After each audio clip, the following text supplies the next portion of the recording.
Buenas tardes, compañeros. Nos encontramos en un nuevo capítulo de Arcis en Toma. Este capítulo va a tratar sobre el rol de las izquierdas bajo el contexto de este nuevo gobierno de derecha que se nos avecina. Para ello hemos invitado a dos personas. A mi izquierda está Benjamín Bahamonde, que es académico de Arcis e investigador, y Víctor González, que es académico de Arcis también y de la Escuela Superior de Jazz. Muchas gracias por estar ambos acá. En primer lugar, y a modo de introducción, quería preguntarles qué significa ser de izquierda hoy para cada uno. Yo tenía, no es para huir a la pregunta, pero traje un textito escrito para poder abrir un poco la conversa y que tiene relación con lo que me enviaron como título de esta ponencia. O sea, no de esta ponencia, de este conversatorio. Y que tiene mucha relación con su pregunta. Pero un poquito, tal vez un poco más allá o un poco más intrincado.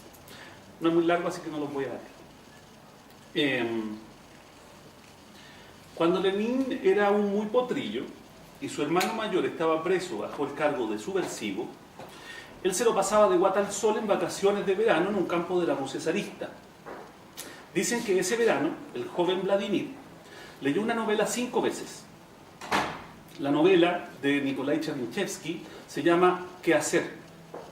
En la novela, tal como en la mayoría de la novela rusa, la cantidad de personajes es muy amplio. El personaje principal es una mujer pre-revolucionaria, digo entre paréntesis. Digo pre porque es alguien que está recién insertándose en el mundo de las ideas de izquierda. Ahora, la trama gira en torno a la búsqueda de la emancipación femenina. La heroína no está dispuesta a aceptar las condiciones del matrimonio ni las instituciones a las cuales debía estar adscrita toda mujer de clase alta. Por ello, huye al campo y se inserta en un mundo de cooperativas campesinas donde son los mujiks, no los obreros, son las voces del pueblo y de los subalternos que comienzan un despertar de conciencia. El texto es parte de una discusión de la época. ¿Recuerdan ese fantasma que andaba recorriendo Europa? Bueno, allá en esa Rusia también ese fantasma andaba deambulando. En fin, lo que más ha interesado de ese relato, posterior a la escritura de esa novela, es uno de los personajes secundarios de la obra. Este ha sido ampliamente citado y motivo de inspiración, incluso más que el propio Marx, para varios teóricos de las izquierdas, entre ellos Rosa Luxemburgo, Piotr Kropotkin y, por supuesto, el peladito Lenin, quien toma prestado el título del libro para escribir su largo panfleto en el año 1902, en el cual propone la idea de una vanguardia política revolucionaria que se encargue de crear conciencia de clase, es decir, las condiciones objetivas para la revolución, dirá en ese texto. Pero volviendo al personaje secundario creado por Chernyshevsky, su nombre es Rakhmetov, un representante del ascetismo revolucionario, el hombre nuevo. Este aparece en la obra solo con la finalidad de manifestar un punto moral contra las ideas de suicidio que tenía la heroína de la novela.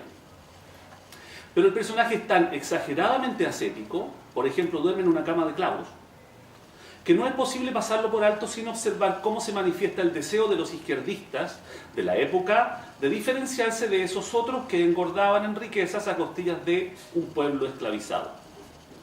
Así Chernyshevsky, en clave casi New Age, representa con Rakhmetov la devoción que el revolucionario posee por las masas populares por sobre los intereses individuales, o en este caso el interés por el propio cuerpo. Pero luego ocurre con Lenin, que en su panfleto homónimo de 1902 propone la creación de un revolucionario profesional que constituya un partido conductor de masas. Más tarde, en la Revolución de Octubre del 17, los consejos de obreros, soviets, tienen en el discurso una vocación similar a la que tendría Rakhmetov. Pero sin embargo, y no digo esto que sea una paradoja, a poco andar del triunfo de la revolución, a Lenin le interesa el desarrollo en la forma de industrialización. Y así las cosas, en los años que siguen, es la URSS, el país que tiene el mayor crecimiento económico desde 1921 hasta mediados de los años 70 del siglo XX, del siglo pasado. Es necesario hacer un paréntesis. En Latinoamérica, en Chile, las derechas nos han acostumbrado y convencido a escuchar que la izquierda no moviliza el crecimiento económico. Pero ningún país capitalista ha logrado ser tan eficiente y veloz en su crecimiento como lo fueron los países tras la cortina de hierro. En todo caso, el precio pagado por quienes fueran enviados a trabajos forzados y al Gulag y a Siberia es bien alto y equiparable a las atrocidades cometidas por la industrialización en los países del orbe capitalista. Estamos disculpando. Volviendo a Lenin, en cierta medida, él se ríe de Rakhmetov y su candidez expresada en principios morales inamovibles. En el otro texto llamado ¿Qué hacer?, el de Vladimir Ilich, plantea que un revolucionario profesional debe estar dispuesto a negociar, en la medida que tenga claro que está empujando el proceso revolucionario y al pueblo a conseguir la conciencia de clase. El ejemplo de estos dos ¿qué hacer? Lo traigo a esta discusión porque veo necesario conectar con algunos hitos vividos en los últimos días, semanas, años, décadas. El también casi New Age Pepe Mujica, la semana antepasada, hizo una crítica bien lúcida similar a lo que se critica de Rakhmetov. Mujica vino a Chile a decirle al Frente Amplio que en política, cuando se juega por el todo o nada, casi siempre se obtiene nada. Entonces, ¿qué hacer? No sé bien cuál será el motivo ulterior de Mujica, pero Lenin tiene uno bien claro, y ese es el triunfo. Vladimir Ilich no tiene nada de New Age, es más bien un meticuloso winner de culto. Es decir, se parece bastante más a un Piñera que a una Carolina Goica. Pero entonces, ¿cuál de las dos opciones de un revolucionario profesional representa certeramente a la izquierda, a nuestra izquierda?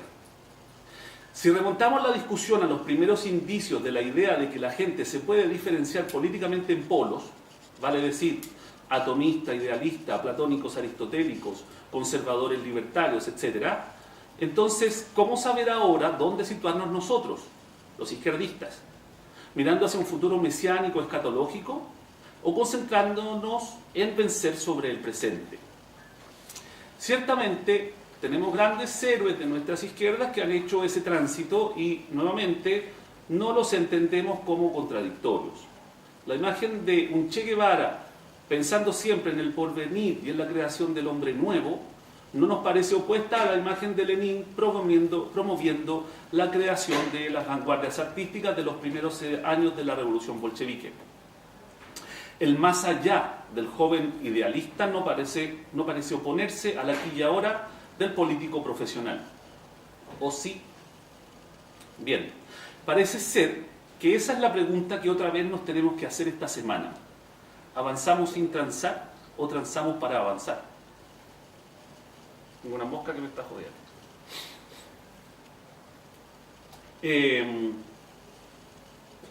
No sé, yo creo que esa es la pregunta principal que me interesa plantear a mí acá desde lo que estamos viviendo hoy en día, no solo en Chile, no estoy hablando de Chile nomás, no estoy hablando de lo que pasa ahora en la coyuntura, es decir, vale decir, ideas Frente Amplio, ideas exconcepta, y en todos los sabores de izquierda que tenemos en Chile.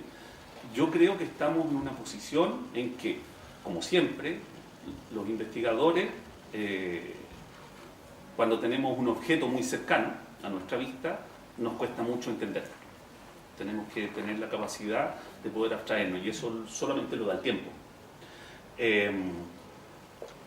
Así que no es que le huya la pregunta, pero no es fácil la pregunta. Claro. ¿Y para usted?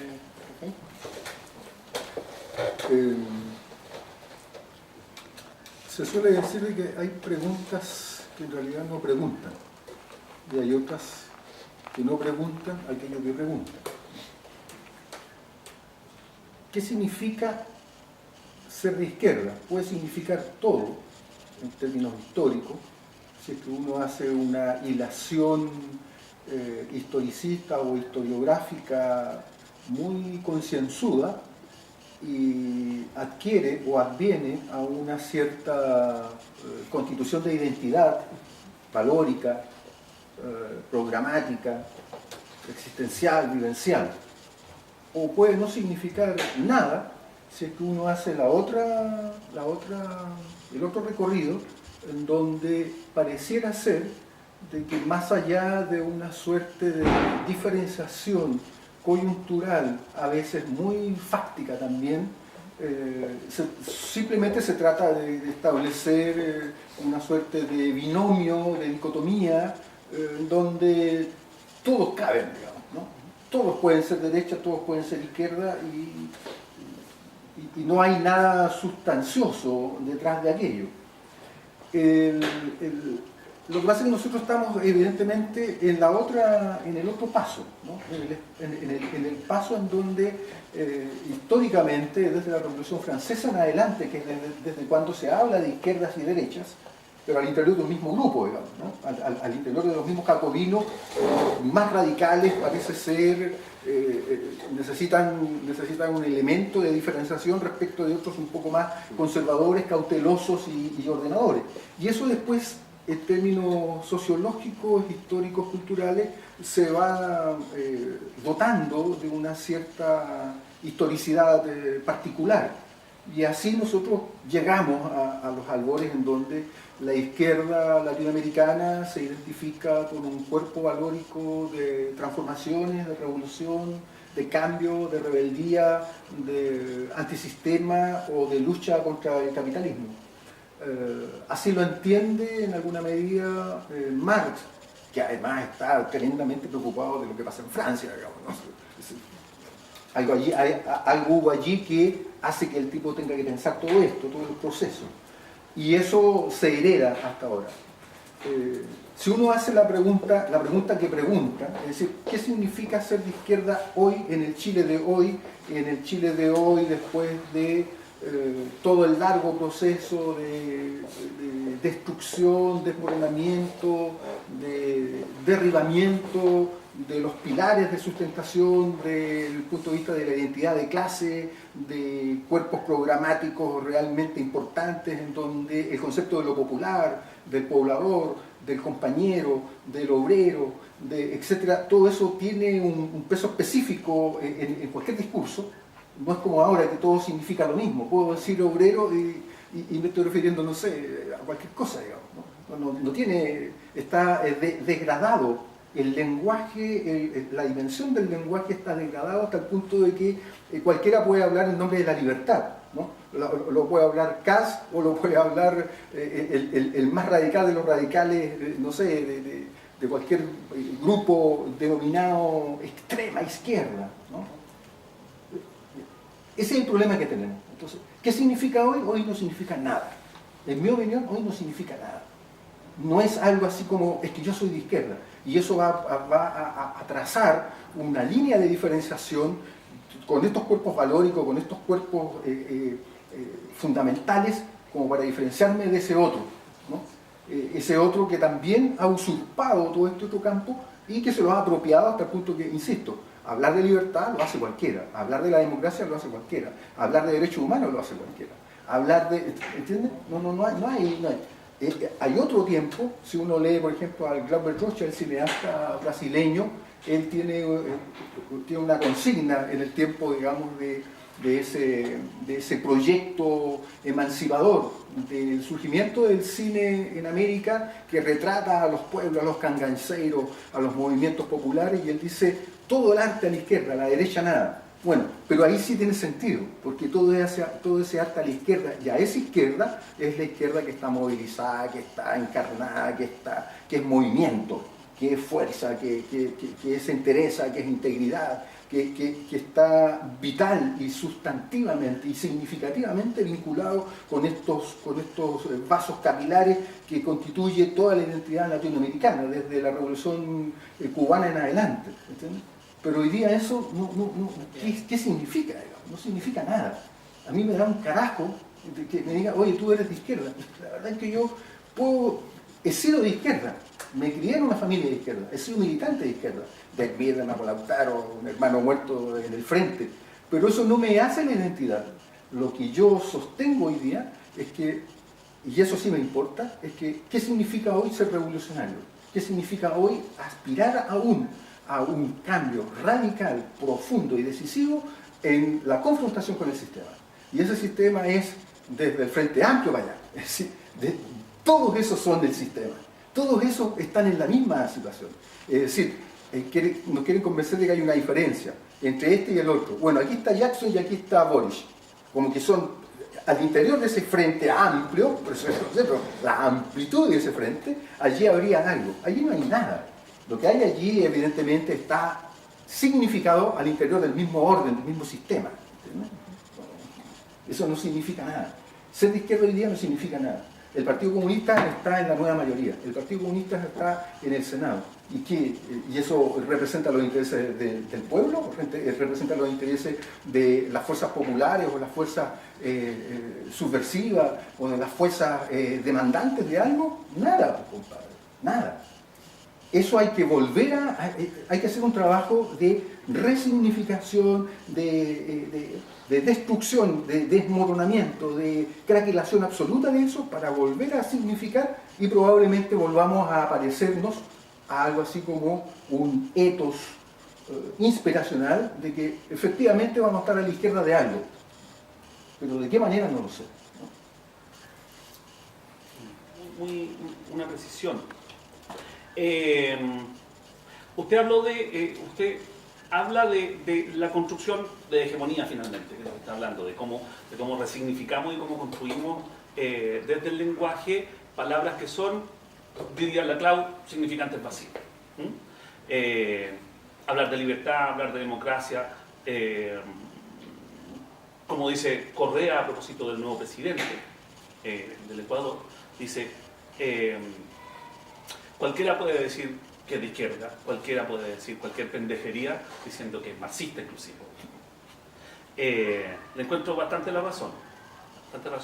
Pero esas pendejerías que nosotros estamos hablando desde la construcción de ese lenguaje, desde la construcción de hegemonía, en términos de lo que para nosotros la gente de izquierda significa la libertad, significa la democracia, es algo que sí está ahí, que no sabemos bien, pero es algo que sí está ahí. Y esa construcción se hace desde ideas que están ya en la academia. Ideas que están en una academia que no ha dejado de existir. No ha dejado de existir las ideas de un marxismo, por ejemplo, o un anarquismo. Eso no termina. Ahora que lleguemos a tener un frente amplio, donde tenéis esta política Disney, de la cual tanto se ríe el Frente Amplio, y son eso, una política Disney. Ahora que tienes un Frente Amplio, donde existe una serie de personajes ahí que son, diría un Hegel, almas bellas, es decir, personas que se regocijan en su perfección moral y dejan afuera a una candidata parlamentaria que, yo no es que esté muy de acuerdo con ella, pero dejan afuera a la candidata parlamentaria porque es curagüilla, le gusta el copete y se pega un ranazo y choca. Y la dejan afuera porque moralmente está incapacitada. Y me hablan que eso es una forma de construir izquierda. Y tal vez sí lo sea. Pero ahí estamos nosotros. ¿Cómo la construimos desde otro lado? Era solamente precisar eso.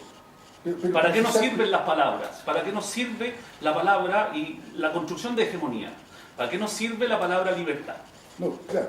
Es decir, estamos en una posibilidad, hay una condición de posibilidad de que primero, el lenguaje y las palabras al interior del lenguaje, pensando heideggerianamente inclusive, ¿cierto?, vuelvan a ser y a adquirir el peso que tienen, ¿no? Y podamos entonces recorrerlas, habitarlas, sentirlas, palparlas, olerlas, desde su dimensión más profunda y radical. Ya.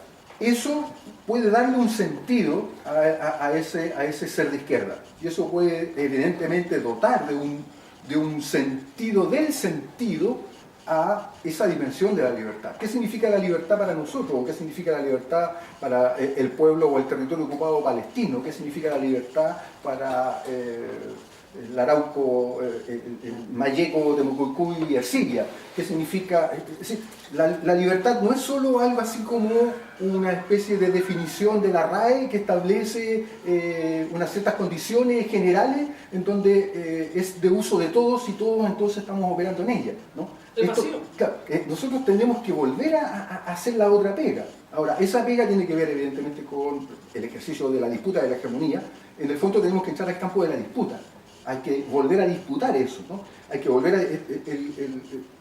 la dimensión de la memoria es un lugar de disputa. Hay que pelearla con aquellos que la quieren monumentalizar, que la quieren anquilosar, que la quieren fijar, que la quieren monumentalizar en cualquier lugar, como que aquí está la memoria. No, la memoria es una dinámica, es una fuerza, es una especie de arenga, es selectiva también. Y desde ese punto de vista tenemos que, desde donde nosotros nos paramos, ¿no? Eso tiene que ver, por ejemplo, con lo que acaba de pasar en este país. Es decir, la evidencia más evidente de la evidencia es que no hay lucha de clase, o sea, el concepto de clase no está. Y sin embargo la derecha habla de clase. En la derecha le está hablando a la clase media. Ellos dicen, nosotros este es un discurso para la clase media. Usted, señor de la clase media, que se siente vulnerado, que se siente afectado. Bueno, ahí no hay lucha de clase, ahí no hay clase en este país, ¿no? Acabamos de ver el movimiento en Argentina en torno a este robo, recorte presupuestario y demás, y cada uno de los sujetos que están entrevistados ahí, desde el que tiene 80 años hasta el que tiene 15 años, volcados en las calles desde las 7 de la mañana hasta las 12 de la noche, en distintos, hablan desde un discurso distinto, tienen una impronta, incluso de la manera de pronunciar. Hablan desde el trabajador, somos la clase obrera, no nos van a venir a robar estos pendejos, ¿qué se han creído? Nosotros somos luchadores, es la clase pudiente, está siempre coludida, está siempre fraguando en contra de nosotros. O sea, tienen claridad. Nosotros hoy día, incluso cuando marchamos en contra de la AFP, si alguien lo es entrevista, habla en contra de la AFP, pero no quiere que su fondo de pensión individual se convierta en fondo colectivo. La noción de la colectividad, ¿qué significa ser colectivo? ¿Qué significa ser comunidad? Hay que ser entonces comunidad de izquierda, hay que ser entonces colectivo de izquierda. Pero eso pasa por quemar, incinerar todas las cuestiones que nos rodean y que aparentemente nos siguen manteniendo en una identidad que está vacía, que es pura cáscara, que ya no tiene ningún contenido. Eso es lo que pasa hoy día.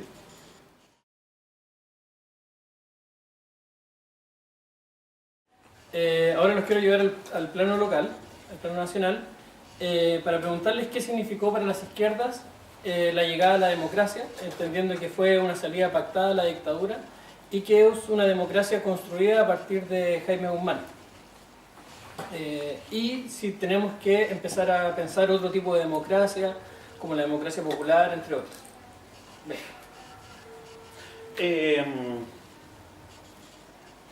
Voy a repetir un par de ideas. Primero me quiero hacer cargo de lo que usted menciona como pregunta, que ya viene implícita su respuesta, porque usted está diciendo que la salida es pactada. Hay una afirmación ahí en la cual yo no estoy muy de acuerdo. Para empezar, el pacto del que se habla en Chile, creado por los Benninger, por los Pato Alcuin, por toda esta continuidad que viene desde Jaime Guzmán, que dice usted. Para mí no es una relación realmente política, porque no hay una relación de justicia, de equiparación de fuerzas entre lo popular y las élites. Es decir, si es que nos paramos desde la mirada de que acá hubo pacto, nosotros decimos hubo política. ¿Por qué? Porque para mí, de acuerdo a lo que decíamos delante, para mí, y seguramente el Víctor va a estar en contra de lo que estoy diciendo, para mí la política es pacto. La política se trata de transar con otros que son distintos a mí, muy distintos a mí. Transar es la lucha de clases. Nosotros nos constituimos hegemónicamente como una clase y hay otra clase que es nuestra enemiga. Y lo que vamos a hacer con esa clase enemiga en la lucha de clase es política. Vamos a tratar de vencer, pero lo vamos a tratar de vencer siempre llegando a una forma de pacto, de negociación, porque si no, nuestra posición, esto lo dice García Linera, no es mío, nuestra posición dentro del poder, una vez que nosotros tenemos la hegemonía y nos hacemos del poder, si nosotros derrotamos absolutamente a ese otro en algún minuto se va a quedar con la sangre en el ojo, se va a parar y nos va a sacar la cara. La forma de hacer política, la política es eso, es transar algunas cosas. Y por eso queremos ganar, y la forma de ganar, a mi entender, es esa. Lo otro, a propósito de lo que usted menciona, como idea del pacto, aquí lo que hubo fue continuidad, no hubo pacto. Y esa continuidad no se ha detenido. Aquí no hubo una transición. Hay muchas fuerzas políticas en Chile que lo que quieren es ponerle el punto final a la transición, y se habla hoy en día de que se terminó la transición porque ahora existen 3 bloques, ya no hay duopolio, etcétera, etcétera. Todo ese cuento. No hubo transición. Eso es mentira. No hubo pacto político. No, hubo continuidad. No se puede terminar algo que no empezó. La idea ahora es construir hegemonía, como decía el Víctor recién, para que empiece una transición de verdad. ¿Para usted?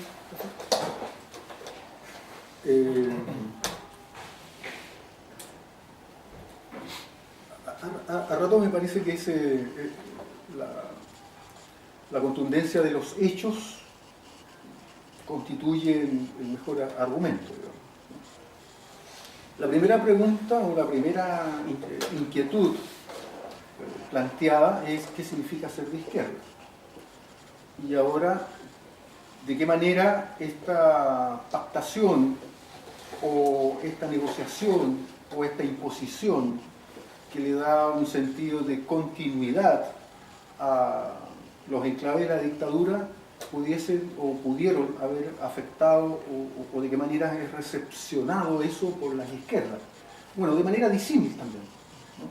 Porque la izquierda chilena en ese proceso, en el momento del sí y el no, están apostando a algo. Esta cuestión empezó el año 78, entre otras cosas, ¿no? Empezó el 78 todo el proceso de la transitología, y todos los sectores involucrados, hasta izquierda cristiana, hasta sectores del MAPU, hasta el Partido Socialista Almeida, ¿no? El Partido Socialista había una pequeña fracción que era el 24 Congreso, La Chispa.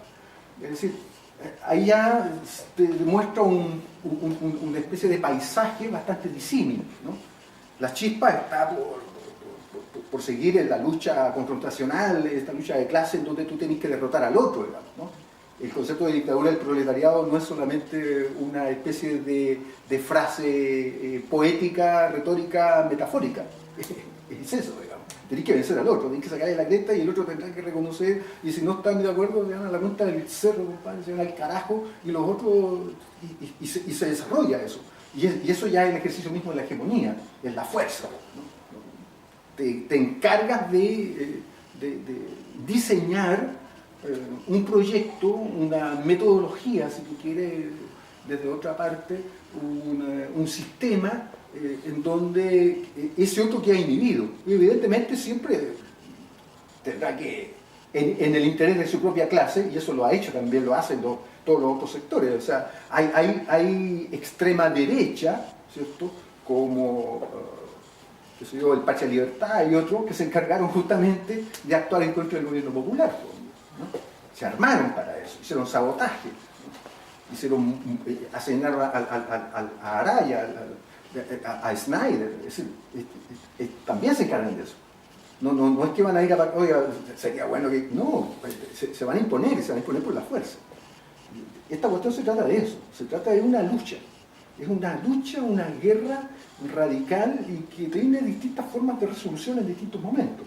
Bueno, cuando se utilizan los otros argumentos, las otras fórmulas, hay algunos que quedan cooptados en ese orden y apuestan a tiempos mejores, evidentemente. No es lo mismo Elwin que la dictadura, ese es el discurso de todos. No es lo mismo Elwin que Pinochet. Bueno, pero Elwin es el que estuvo involucrado en el golpe militar, hombre. Esa democracia cristiana, Elwin, Frey, otros personajes, el mismo Benninger, en fin, todo eso está involucrado en esa cuestión. Son artífices también, son los artífices civiles y políticos, ¿no? Que no escatimaron en que esa cuestión operara de esa naturaleza. Y después fraguan toda la otra salida. Bueno, en esa salida hay ciertos sectores de izquierda que no ingresan, ¿no? Ciertos fragmentos o cuerpos miristas se articulan, ahí sale el Ejército Guerrillero de los Pobres, el EGP, el mismo Partido Comunista que está con su Frente Cero, después Frente Patriótico, lo desmoviliza, y sin embargo desmoviliza porque estaba apostando a un tipo de salida, quizás nunca estuvo apostando realmente a la derrota absoluta de la dictadura y un cambio radical de las bases de sustentación del capitalismo neoliberal, bla, bla, bla. Está solamente ejerciendo la suficiente presión como decir, oye, sería bueno un cambio. Bueno, de ahí sale el Frente Patriótico Manuel Rodríguez autónomo, ¿no? Y que tampoco le da crédito a eso, y sigue su camino, digamos, ¿no? Y el Mapo Lautaro hace lo mismo, ¿no? Es decir, no se deja, no es que sean súper lúcidos en ese momento, no, simplemente están en otra, y esa otra incluye el hecho de que eso que está allí como el pastel sobre el cual hoy día nos podemos sentar a la mesa y decir, chuta, qué bueno que logramos esto, no es suficiente elemento de seducción. Y entonces sigue esa radicalización. Eso sigue prácticamente hasta el año 95, ¿no? Hasta el año 95. Y es verdad, los tipos ganan, vencen eso, ¿no?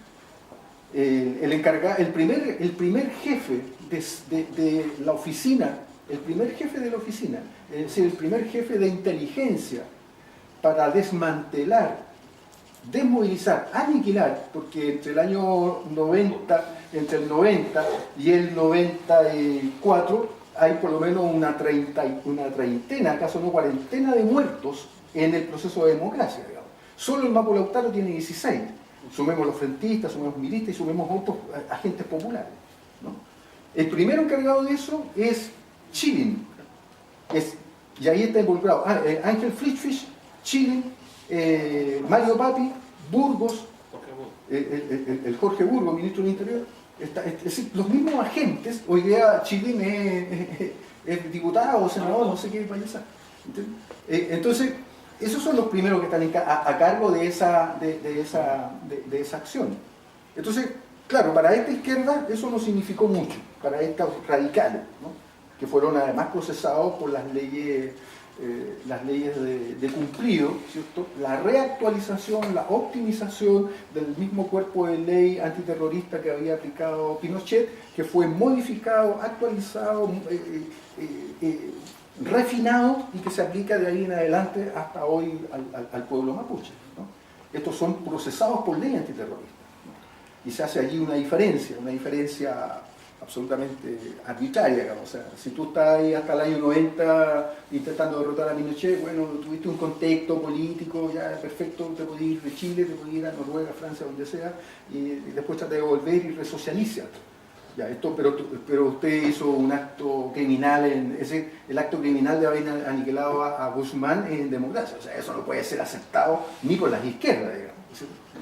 Las izquierdas nos quitan, yo soy parte de ese grupo, nos quitan incluso las defensas de derechos humanos. O sea, ni el CODEPO, ninguna organización de derechos humanos siquiera mandó una estafeta de defensa jurídica para este grupo, que éramos 120 personas encerradas en la cárcel de alta seguridad, entre frestistas, milistas y lautarinos. ¿Entiendes? No nos mandaron ni una estafeta de eso. O sea, ya ni siquiera eso cabe, ¿no? Así es esta cosa, así de descarnada. Ese es el ejercicio político de ese tipo de pactaciones. Respecto de qué significa la democracia, bueno, habrán distintas accesos a esa democracia. Si nosotros tomamos el texto de Rancière, primero hay un texto revelador, ¿no? Dice odio a la democracia, el odio a la democracia. Y hay otro texto que es el aniquilamiento de la democracia, ¿no? Y hay otro que es policía, democracia, policía y política. Es decir, en esas lecturas nos van a llevar a un lugar, digamos. Y en ese lugar, ese vocablo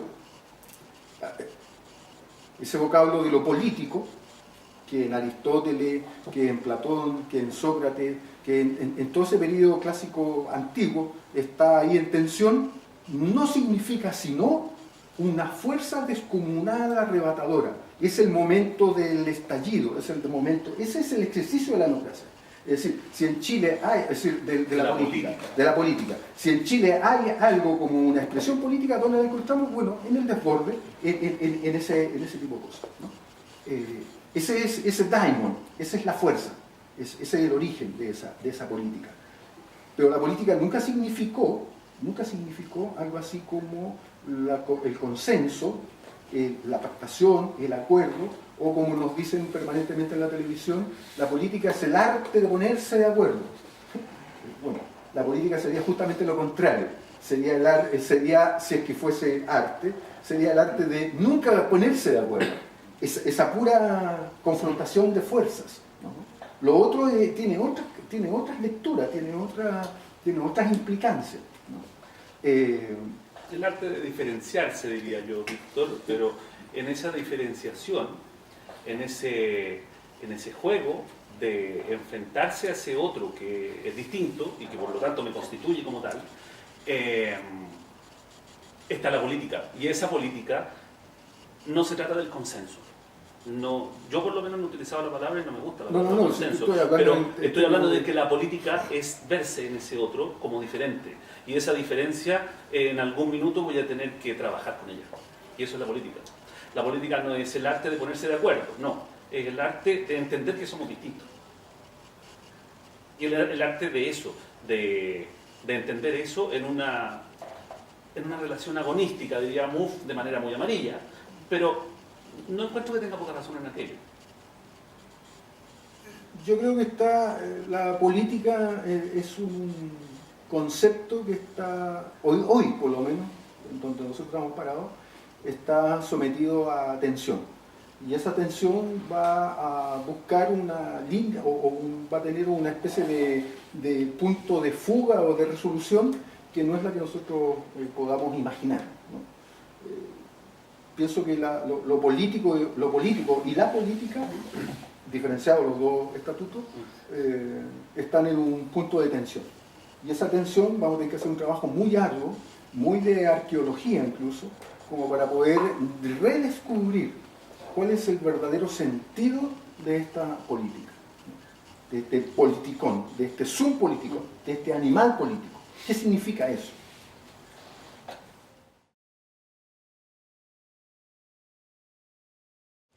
Bueno, en este último bloque, y retomando lo anterior, quisiera saber cómo podemos reunificar o hacer converger a las distintas izquierdas, tanto en el plano chileno también, pero también en el plano latinoamericano, pensando que en Argentina está Macri, pensando que en Perú está PPK, pensando que en Brasil está Temer. ¿Cómo pudiésemos hacer converger a estas izquierdas? Profe Víctor. Si supiera eso, no estaría aquí. Sería malo. Estaría cobrando por la persona. La verdad que no sé si eso tiene sentido incluso preguntarlo o incluso tensionarlo o imaginarlo, ¿no? Ya, pensemos que hay izquierdas, y que en América Latina o en América, desde Venezuela para acá, desde Panamá para acá, en México, es decir, han habido izquierdas, pero esas izquierdas en los tiempos epocales de mayor auge, con movimientos revolucionarios bastante activos y dinámicos en El Salvador, en Nicaragua, en Honduras, en Guatemala, en México, en Venezuela, en Colombia, en Uruguay, en Argentina, en Brasil, en Bolivia, en Perú y en Chile, nunca coincidieron en algo así como este es el momento, estamos todos en la misma y lo único que necesitamos es ponernos de acuerdo, ¿no? Los tupamaros nunca se pusieron de acuerdo con los montoneros nunca se pusieron de acuerdo con el MIR chileno, y el MIR chileno nunca con el MIR boliviano, y así sucesivamente, pasando por el Tupac Katari, llegando hasta los insurgentes hondureños que durante 30 años pelearon, y los venezolanos que durante 40 años pelearon, y los salvadoreños, los nicaragüenses que durante 30 años, y los colombianos durante 50 años. Eso nunca pasó. Entonces, mal podría pasar ahora, por mucho que exista Macri al lado y que exista Temer en Brasil y Peña Nieto en México, algo así como, mexicanos, chilenos, argentinos, peruanos, tenemos el mismo problema. El problema lo tenemos el mismo problema hace 300 años, 500 años, 400, 300 años, y modernamente desde 1900 en adelante.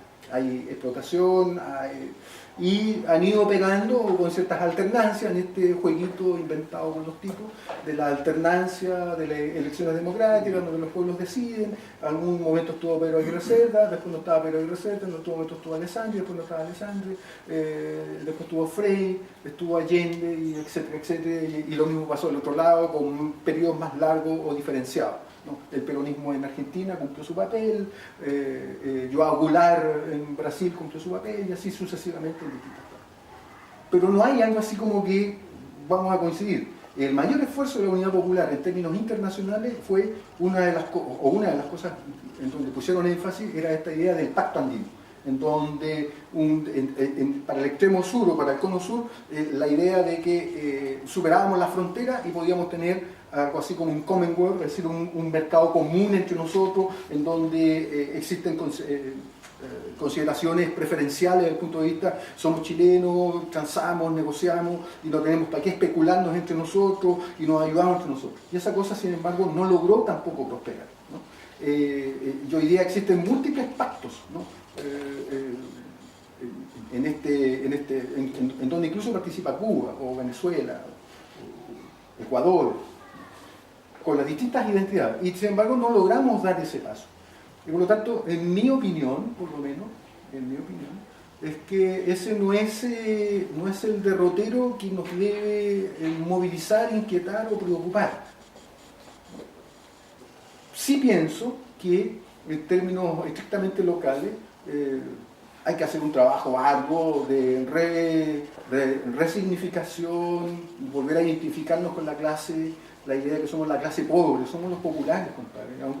Por mucho que no hayan cambiado las poblaciones por condominios algunos, pero yo sigo siendo de población, yo soy de la Pedro Aguirre Cerda, segundo sector en Puente Alto, y no quiero ser de otra parte, soy eso.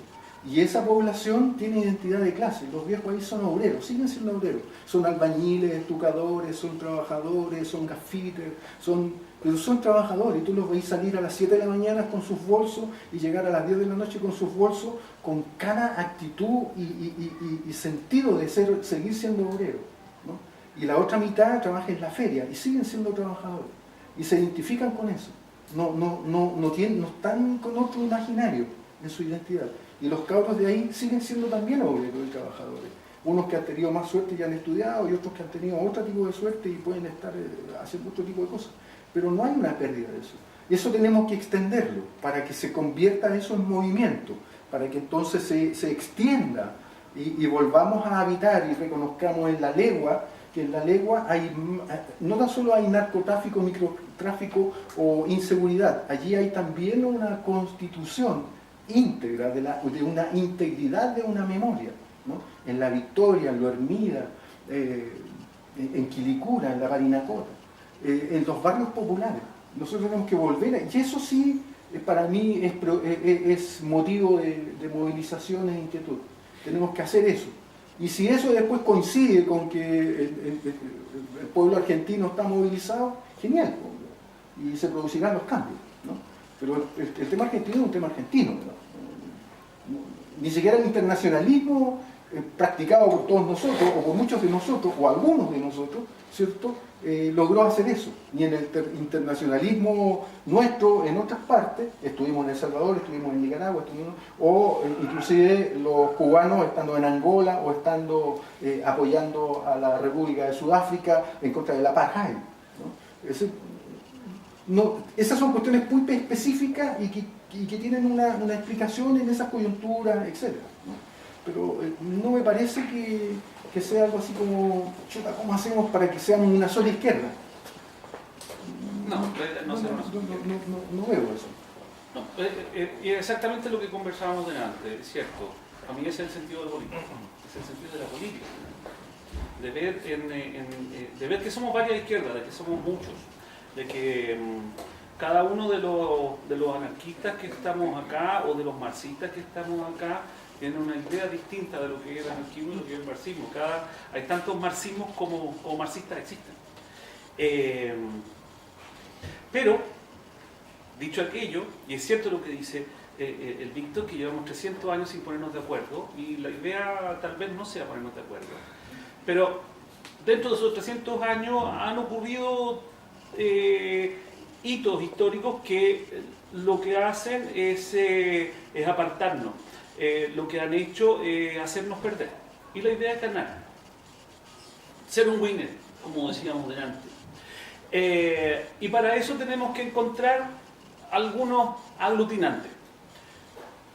Y en este minuto hay varios estímulos aglutinantes, creo yo. En Chile, a nivel mundial voy a llegar a la grosería y voy a hablar de Trump, que es tan fácil hablar de aquello. Pero hoy día en la mañana escuchaba una cosa chistosísima. Hay un organismo en Estados Unidos que se llama el Centro para el Control de Enfermedades. Y el Centro para el Control de Enfermedades utiliza palabras para referirse a las enfermedades, por supuesto.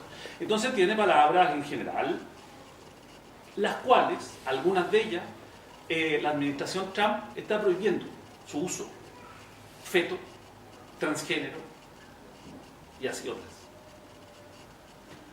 Cuando llegamos a ese tipo de groserías, que no es política, tenemos un pegamento súper firme, tan firme como la Constitución de Guzmán, como una dictadura Pinochet, como un año 1933 en Alemania. Son pegamentos. Y sí, para eso requerimos confluir de algún modo. Mirarnos al espejo, ver en esos otros que son diferentes, ver nuestras diferencias y hacer esa política, ese trabajo, que es el que dice el Víctor, aparecernos en los sectores populares. Una cosa que a mí, en todo caso, discrepo mucho, con mucho, y voy a hacer una caricatura, con muchos izquierdistas, es la identidad del pobre. Espero que en un futuro muy pronto el pobre no se identifique como tal, que deje de existir nomás, que nuestra identidad tenga que ver con la identidad de clase, tenga que ver con otra cosa, no con la pobreza. Creo que tenemos la posibilidad hoy en día de avanzar sobre eso, de no identificarnos con la pobreza, no va por ahí el tema. Está bien, identifiquémonos con la clase trabajadora, pero una clase trabajadora que ojalá no viva en el gueto, que ojalá viva donde vive en Las Condes. Que tengamos igualdad de palacete, no igualdad de gueto. Yo creo que por ahí van las políticas nuestras, de la izquierda. Queremos ganar. Bueno, esperando que les haya gustado y agradeciendo a nuestro invitado, damos por concluido el tercer capítulo. Muchas gracias.